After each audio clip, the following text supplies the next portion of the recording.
and welcome to Community Corner. I'm Jen, community developer on the game. Last July, we invited a couple of our most involved players to Montreal, and one of them, GeoFurb, asked, how does sound propagation work? The answer was really interesting, so we discussed this today, and this is why I will be joined by our audio director to talk about it.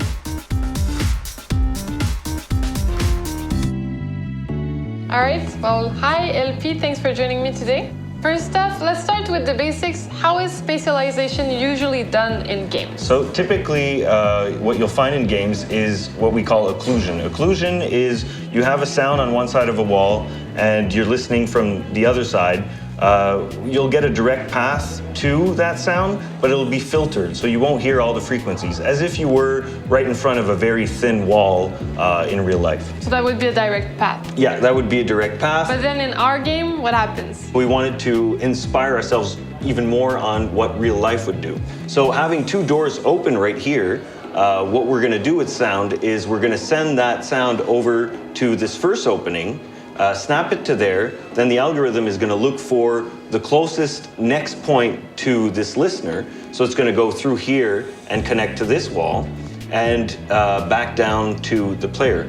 Essentially, if you split that, the sound is going to be virtually positioned here.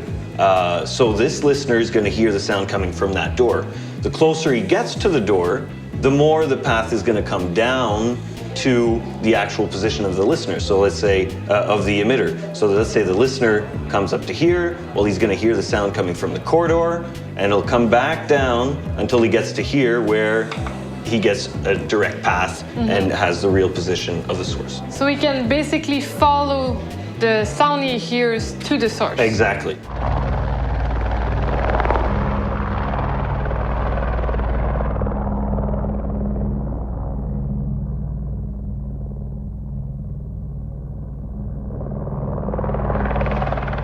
And what happens if, let's say, this guy over there, the sound emitter, gets close to the wall and starts banging on it, putting, let's say, a breach charge? So as if it would be in real life, if I bang on this wall and you're right beside it, you're going to hear the banging on the wall. So when somebody places a breach charge,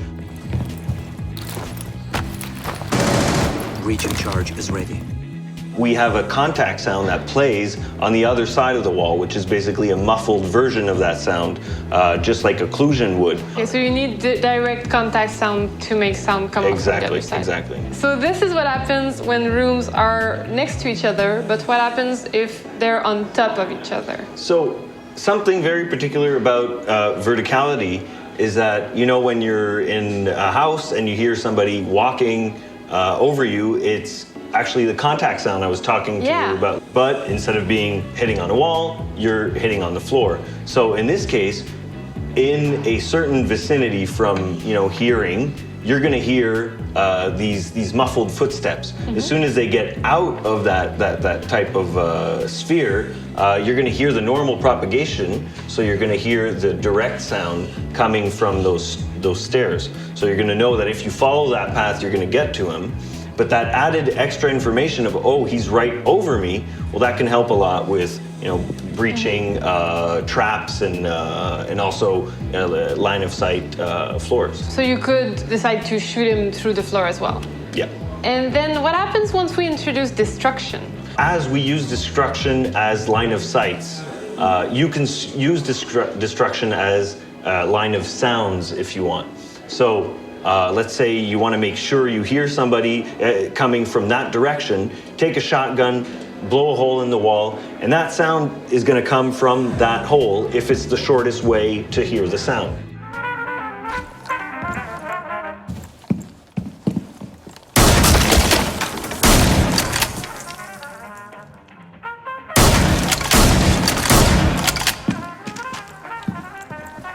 So LP, how can our players use sound to their advantage? So the first tip I'd give is get yourself a good pair of headphones and listen to the game loud. The game was mixed to be closer to reality, and you get a lot more dynamics and you can understand better perception of sound if you're listening to it louder. The other thing is that there's a lot of sounds that were put in there as feedback. It's super natural, it feels realistic, and they give really good feedback where the enemy's going to breach. So yeah, that's what I'd say to get the best experience. All right, well, thank you so much, LP, for taking the time. And thank you for joining us. We hope you enjoyed this conversation. If you want to join the discussion or ask a question, head over to our forums or to our subreddit. See you next time on Community Corner.